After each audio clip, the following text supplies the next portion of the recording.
Alhamdulillahil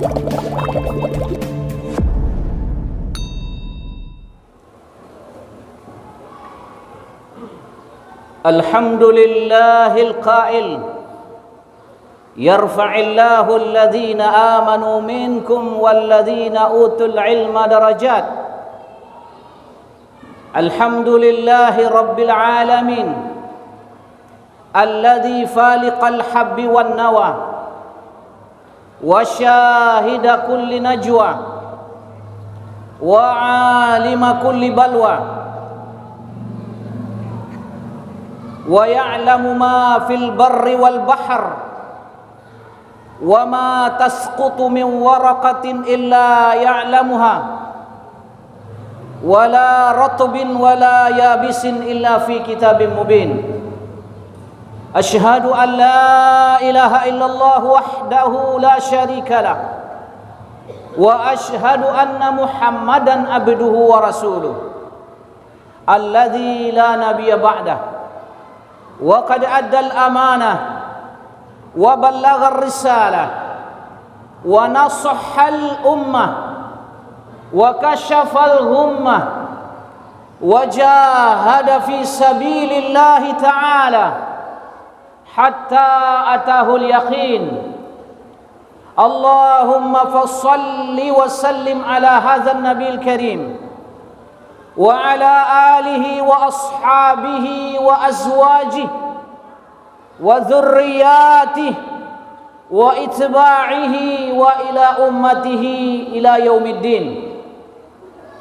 Amma ba'd, ayyuhal mu'minuna al-muslimun alladhina yastami'una kalam Allah wa kalam rasulih, inni usikum wa nafsi bitaqwallah fa inna Allah jalla wa ala amarana biha haitsu yaqulu jalla wa ala a'udzu billahi minasy syaithanir rajim bismillahirrahmanirrahim ya ayyuhalladzina amanu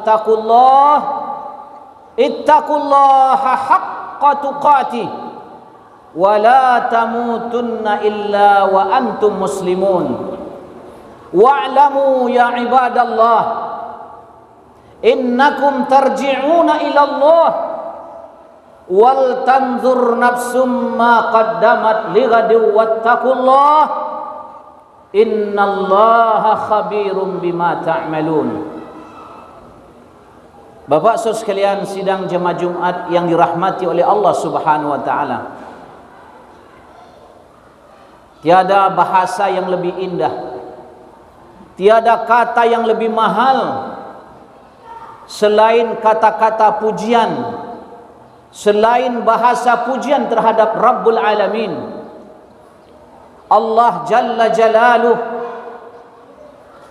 yang mana sejak kita lahir sampai dilahirkan hari ini sudah dewasa kita, terus sampai hari kematian kita nanti, Allah senantiasa memperhatikan kita, mencukupi keperluan kita, memberikan kesehatan lahir dan batin kepada kita, meneguhkan keimanan dalam hati kita, mengistiqomahkan kita sebagai seorang muslim sejati, memasukkan kita ke dalam daftar umat yang mulia, umat kekasih Allah, Nabiuna wa Rasuluna Muhammad sallallahu alaihi wasallam.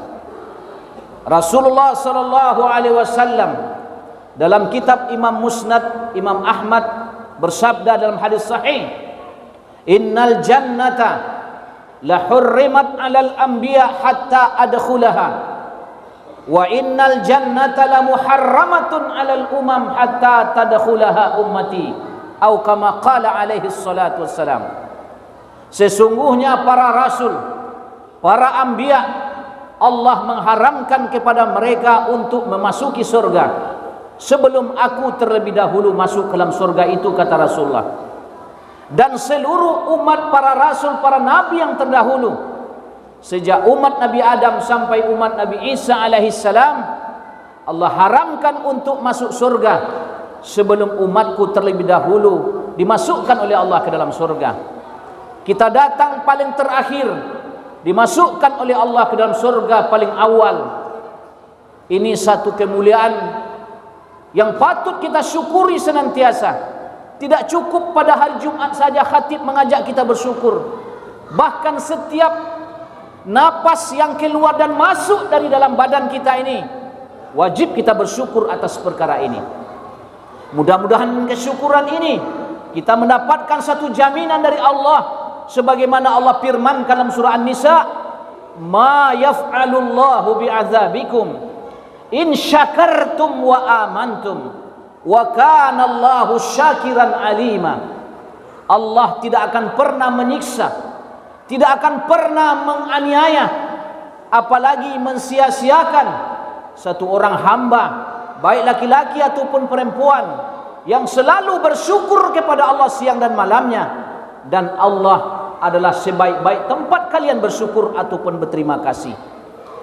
Begitu juga kita tidak pernah merasa bosan dan merasa penat untuk selalu berselawat kepada yang mulia Nabi kita Muhammad sallallahu alaihi wasallam.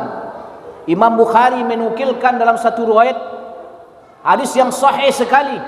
Potongan hadisnya disebutkan, aqrabu ibad yaumal qiyamati indallah aqrabu ilayya salatan, atau kama qala alaihi salatu wassalam. Seorang hamba paling dekat nanti pada hari kiamat, kursi tempat duduknya dengan kursi Rasulullah, dan di samping Allah Jalla Jalalu pada hari kiamat adalah orang yang dalam hidupnya paling banyak mengucapkan dan mendoakan Rasulullah dengan ucapan salawat. Boleh dengan salawat apa saja kita mudah. Sallallahu alaihi wasallam, Allahumma salli ala sayyidina Muhammad. Terserah mana salawat yang mudah kita ucapkan. Yang penting kita banyak selalu bersalawat kepada Rasulullah, terutama pada hari Jumat yang sangat mulia ini. Bapak saudara sekalian, di samping itu kembali saya yang dipercayakan sebagai khatib pada siang yang berbahagia ini, mengajak diri saya sendiri dan kita semua untuk senantiasa membuat perbekalan yang hakiki, perbekalan yang sebenarnya, yaitu takwa, yaitu iman kepada Allah, amal saleh, sebagaimana Nabi mewasiatkan kepada Abu Dzar, sahabat yang sangat beliau cintai dan terkenal yang paling zuhud di antara sahabat yang lain. Apa kata Rasulullah sallallahu alaihi wasallam? Ya Abu Dzar, wahai Abu Dzar, jaddidis safinata, perbaiki selalu bahteramu, kata Rasulullah. Fa innal bahra amikun, sesungguhnya lautan dunia ini sangatlah dalam. Wa khuziz zada kamilah, persiapan bekal yang secukupnya. Bekal yang sebenar yang patut kita persiapkan adalah wa tazawwadu fa inna khairaz zadi taqwa. Seperti itu kata Allah dalam surat Al-Baqarah.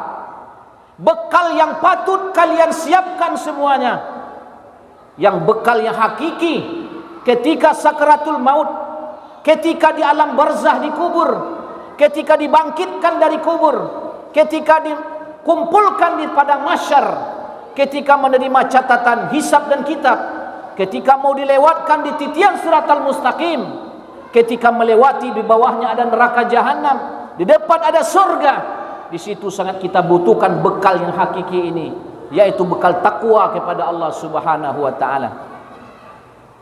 Wa khaffifil himla, wahai Abu Dzar, untuk perkara dunia ambillah yang seringan-ringannya.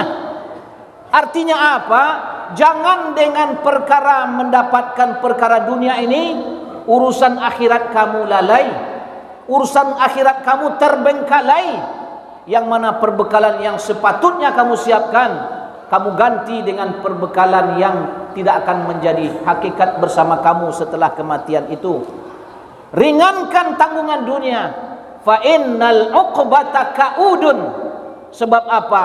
Nanti setelah kematian datang, kalau banyak beban dunia kamu bawa, azab nanti di sana sangat pedih sekali, kata Rasulullah.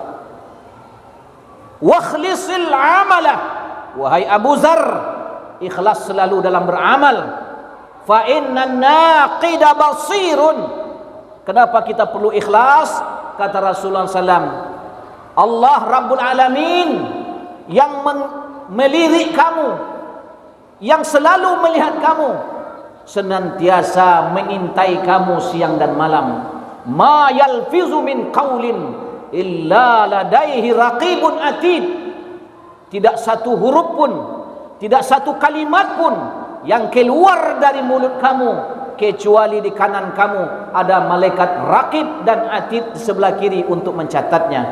Bapak saudara sekalian, sidang jemaah Jumat yang dirahmati oleh Allah Subhanahu wa taala, maka untuk perbekalan yang sangat panjang itu, pada kesempatan siang yang berbahagia ini, saya akan bawakan judul khutbah ini, yaitu kemuliaan atau keuntungan orang yang mau menghadiri majlis-majlis ilmu. Karena ilmu ini satu derajat yang sangat tinggi dalam agama kita, yang mana kita lihat di akhir-akhir ini semangat umat Islam sangat berkurang untuk perkara ini. Orang hanya mau mendengarkan sekedar ceramah, tabligh akbar, sudah selesai. Tapi apa yang halal, apa yang haram, apa yang makruh, apa yang mubah, apa yang mustahabbat, apa yang jaiz di dalam Islam, kita tidak mau sampai ke sana untuk mempelajarinya. Padahal Nabi SAW bersabda dalam hadis, innal fadlal alim alal jahil, sesungguhnya kelebihan derajatnya orang alim yang berilmu agama, ilmu syariat ini, kata Rasulullah SAW, atas orang yang tidak mempunyai pengetahuan agama atas agamanya sendiri, kafadlillahi ala sairi khalqihi, taubahnya seperti kelebihan Allah, derajatnya Allah dibandingkan seluruh makhluknya. Beruntung anak kita yang mondok di pesantren.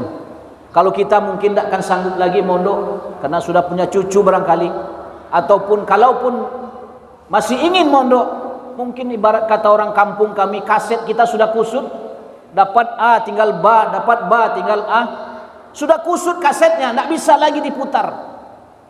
Maka yang bisa kita lakukan sekarang apa? Sering duduk di majelis ilmu. Satu pagi Nabi SAW datang ke satu tempat namanya Ashabus Suffah, di sebelah selatan Masjid Nabawi, arah Jannatul Baqi atau perkuburan umat Islam yang ada di Madinah sana. Nabi mendapati segerombolan sahabat sedang duduk mereka di situ. Ditanya Rasulullah SAW, ma ajlasakum, kenapa kalian pagi-pagi begini duduk di sini, kata Rasulullah SAW. Maka mereka mengatakan, ya Rasulullah, demi Allah kami duduk di sini tidak lain hanyalah membaca kitab Allah, kemudian kami saling bermuzakarah tentang isi kitab itu. Apa kata Rasulullah SAW? Allahu, apakah betul-betul karena Allah kamu berduduk seperti ini, membaca kitab Allah, bermuzakarah, berdiskusi tentang kitab Allah? Mereka mengatakan, Allahu ya Rasulullah, betul karena Allah, demi Allah hanya itu tujuan kami duduk di sini. Apa kata Rasulullah sallallahu alaihi wasallam? Hadis Imam Muslim daripada Abu Hurairah radhiyallahu taala anhu qala Rasulullah sallallahu alaihi wasallam, majtama'a qaumun fi baitin min buyutillah, tidak akan berkumpul atau tidak duduk satu kaum, kata Rasulullah SAW, di satu tempat atau di satu rumah daripada rumah-rumahnya Allah Subhanahu wa taala. Yatluna kitab Allah, mereka membaca kitab Allah, membaca Al-Quran. Wa yatadarasuna fima bainahum, mereka saling berdiskusi, saling menasihati tentang firman-firman Allah tersebut.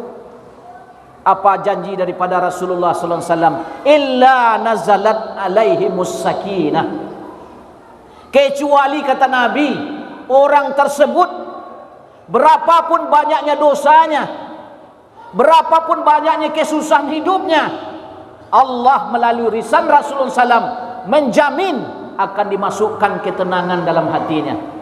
Bapak saudara sekalian sidang jemaah Jumat dirahmati Allah, Ini sekarang problem masalah umat Islam di seluruh dunia. Kalau orang tidak Islam, kita tidak perlu bicara tentang itu, karena hidup mereka itu memang banyak penuh dengan kesusahan, kegelisahan. Walaupun dunia mereka lebih dari cukup. Pesawat pribadi tinggal pilih, wanita tinggal pijit kenop yang warna mana, yang besar, yang kecil, yang hitam, putih, merah, bisa mereka dapatkan. Tempat-tempat indah mereka miliki. Uang berapa saja mereka punyai, tapi ketenangan yang sulit mereka dapatkan. Nah, kesusahan hati seperti ini sudah banyak mengalir di dalam kehidupan umat Islam. Kenapa? Jawabannya tentu sesuai dengan hadis Nabi SAW ini. Umat Islam sekarang sudah jarang dan sudah sangat tidak mau menghadiri majlis-majlis ilmu. Padahal kita hadir saja jemaah sekalian, walaupun kita tidak bisa menghafal ilmu yang ada dalam majlis tersebut, kita juga sudah mendapatkan keuntungannya. Yang terbesar yaitu Allah masukkan ketenangan dalam hati kita. Illa nazalat alaihimus sakinah. Pasti Allah masukkan ketenangan. Satu hari juga dalam kesempatan yang lain, Nabi SAW sedang duduk dalam majlis, beliau sedang ceramah. Kemudian tiba-tiba wajah beliau itu merah padam, sangat merah padam. Sahabat tidak berani bertanya apa yang terjadi dengan Rasulullah SAW. Akhirnya setelah selesai majlis, setelah ditutup dengan doa kafaratul majlis, maka Nabi tersenyum, dan begitu lebarnya senyum beliau, satu orang sahabat, Mughirah bin Syu'bah, mengatakan hatta yara nawajizahu, sampai gigi geraham beliau nampak begitu senangnya Nabi. Tadi waktu majlis dimulai, sebelum ceramah beliau mulai, wajah beliau itu merah padam seperti sedang marah besar. Setelah selesai majlis, ternyata beliau senyum sampai nampak gigi geraham beliau yang paling di ujung. Ditanya oleh Mughirah bin Syu'bah, "Maza bika ya Rasulullah? Apa yang terjadi dengan engkau? Tadi aku lihat wajahmu merah padam. Setelah selesai majlis engkau tersenyum luar biasa gembiranya." Kata Nabi SAW, "Tadi ada seorang anak muda. Dia datang dengan dosa zina. Dia datang dengan dosa mabuk-mabukan atau minum khamar. Dia datang dengan dosa membunuh. Dia datang dengan berbagai macam dosa. Diperlihatkan oleh Allah melalui malaikat Jibril dosanya dan azabnya nanti di akhirat di depan saya," kata Rasulullah. Tapi dia duduk bertahan sejak awal sampai selesai majlis ini. Allah Subhanahu wa taala telah memberitahukan melalui Jibril salam kepadaku, "Wahai Muhammad SAW, yang datang banyak membawa dosa tadi, demi majlis ini yang sangat mulia, aku telah ampunkan dosa-dosanya," kata malaikat Jibril melalui wahyu dari Allah Subhanahu wa taala. Apa kata Rasulullah SAW dalam hadis Bukhari yang lain? "Dzalika jalisuhum." Itulah majlis la yashqa jalisuhum, yang tidak akan pernah menyesal dan tidak akan pernah celaka orang duduk dalam majlis tersebut. Maka awal hadis tersebut apa kata Nabi? "Idza marartum bi riyadil jannati farta'u." Bila kalian melewati taman-taman surga, kebun-kebun surga yang indah, kata Nabi, farta'u, nikmatilah buah-buahannya dan keindahan taman tersebut. Ditanya oleh para sahabat, "Ya Rasulullah, ma riyadul jannah?" Apa kebun surga yang engkau maksud itu? Kata Nabi, "Hilaqatul dzikir wa hilaqatul ilm." Itulah halaqah-halaqah zikir, majlis-majlis ilmu. Kalau kalian duduk di dalamnya, berarti kalian duduk di taman-taman surga yang indah di sisi Allah Subhanahu wa taala. Bapak Saudara sekalian, saya katakan, kalau mau dapat ketenangan, sering duduk dalam majlis ilmu. Apalagi ulama yang muktabar, ulama yang diakui keulamaannya oleh masyarakat dunia. Duduk kita di situ. Apa kata Imam Syarqawi, seorang ulama besar di Mesir? Salah satu faedah yang akan didapat oleh orang yang duduk bersama orang yang menuntut ilmu, yanalal fadlah al-alim. Juga dalam satu riwayat, yanalal fadlal muta'allimin, dia akan mendapatkan keutamaan orang yang sedang belajar dan keutamaan seorang alim yang sedang mengajar. Tadi dikatakan oleh Nabi di awal khutbah kita tadi, kelebihan atau keutamaan seorang alim dibandingkan seorang jahil, tak ubahnya seperti kelebihan Allah dibandingkan seluruh makhluknya. Jemaah sekalian, saya pernah satu hari dengan orang bule duduk di atas pesawat dari Kuala Lumpur Malaysia ke Madagaskar Afrika. Dia duduk di samping saya, menunjukkan ketidaktenangan hatinya, kegelisahannya. Namanya Brisi Bardo. Dia katakan kepada saya, we can swim underwater like fish, we can fly in the sky like birds, but we cannot happy and what. Wahai saudara, dikatakan, kenapa kita bisa berenang-renang dalam air seperti ikan, kita bisa terbang di udara melayang-layang seperti burung, tapi kenapa tidak bisa bahagia, tidak ada ketenangan di hidup di atas dunia ini, katanya. Terus dia katakan, what can money buy? Saya banyak sekali uang, kata dia. Ini bule dari Itali, Brisi Bardo namanya. Dia katakan, uang ini katanya bisa beli apa? Dia jawab sendiri, money can buy bed but not sleep. Uang bisa membeli tempat tidur, kasur yang empuk mungkin 1 kilo tebal kasurnya, but not sleep. Tapi uang yang banyak tidak bisa membeli ketenangan ataupun tidak bisa membeli ngantuk untuk tidur ini. Walaupun 1 kardus semalam makan pil tablet, kalau hati susah tak bisa tidur, jemaah sekalian. Tak bisa tidur. And then what can money buy? Dan apa yang bisa dibeli oleh uang, harta yang banyak? Money can delight but not delicious. Uang bisa katanya membeli tempat wisata, panorama, pulau, danau, bisa dibeli oleh uang. Tapi uang tidak bisa membeli kenikmatan itu sendiri. Lalu di mana ketenangan itu dapat? Kita kalau mau dapat ketenangan itu tidak ada cara lain. Kita mesti sering duduk dalam majelis ilmu. Karena begitu kata Rasulullah, illa nazalat alaihimus sakinah.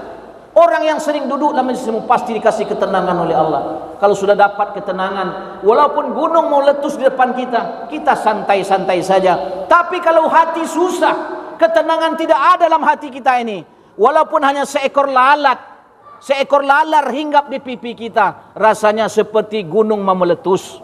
Makanya perlu kita senantiasa menjaga hati supaya tenang. Dan ketenangan itu bagaimana dapat? Sering datang ke majelis ilmu. Yang kedua, wahafat alaihimul malaikah. Malaikat akan berkerumun mendoakan, Allahumma ighfir lahu, Allahumma arhamhu ma lam yuhaddits. Selama kita duduk dalam majelis ilmu, malaikat entah berapa juta jumlah mereka berdoa, ya Allah ampuni si fulan itu, maafkan dia, sayangi dia, sampai dia berhadas artinya sampai batal wuduknya. Kemudian yang ketiga, wa ghasyiyat alaihimur rahmah, dicucuri seperti hujan yang sangat deras oleh Allah dengan rahmatnya. Orang kalau sudah dapat rahmat dari Allah, apalagi yang mau dia cari dalam hidup ini? Rahmat ini yang memasukkan orang ke dalam surga, termasuk Rasulullah SAW. Satu hari Nabi ditanya, ya Rasulullah, apakah engkau masuk surga dengan amal perbuatanmu? Nabi katakan, la, bukan. Tapi saya masuk surga hanya dengan rahmat Allah. Nah, rahmat ini akan dapat kalau kita sering datang dalam majelis ilmu. Sayyidina Ali radhiyallahu mengatakan, man arada dunia, kalau kita mau memiliki dunia ini semua, fa alaihi bil ilm, maka hendaklah belajar ilmu agama dan sering duduk dengan orang yang belajar agama. Dan cintai orang yang suka belajar agama. Cintai ulama, jangan dimusuhi ulama. Ini ulama kita musuhi, mana mungkin kita dapat keberkahan dan rahmat hidup kita, apalagi ketenangan. Bahkan ulama kita fitnah. Kemudian kata Sayyidina Ali, waman aradal akhirah fa alaihi bil ilm, dan barang siapa yang inginkan akhirat juga milik dia nanti, maka dia juga wajib belajar ilmu agama. Waman aradahuma, siapa yang mau mendapatkan dunia dan akhirat, fa alaihi bil ilm, maka wajib juga dia punya ilmu agama.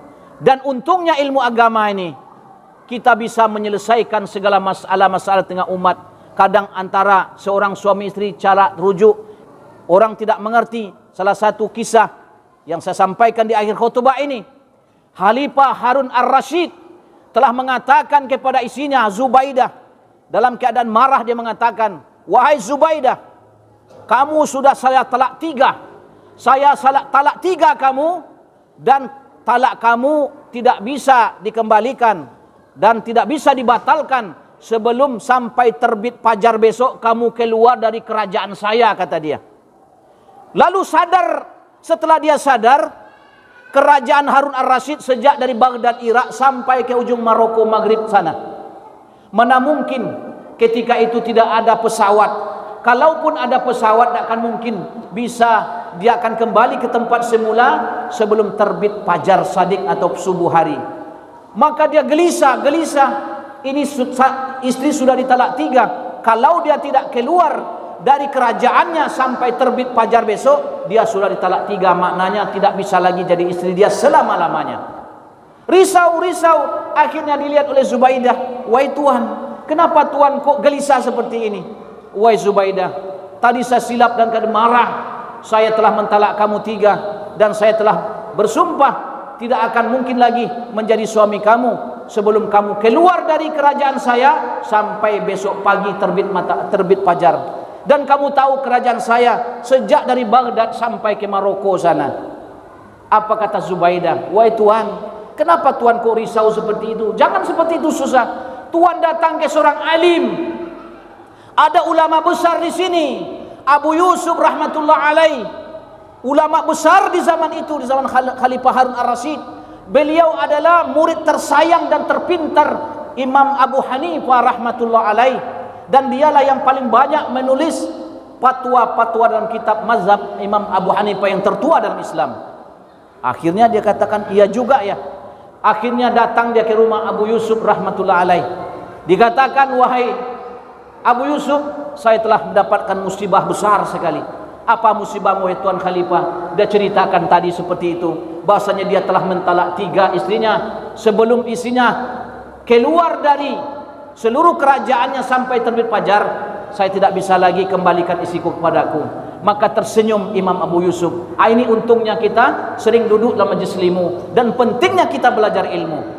Kata dia, "Itu gampang sekali wahai Tuan Khalifah. Kenapa kok risau seperti ini? Sedih sekali." "Bagaimana Tuan mengatakan gampang?" "Iya, itu kan ada masjid dalam kerajaan Tuan.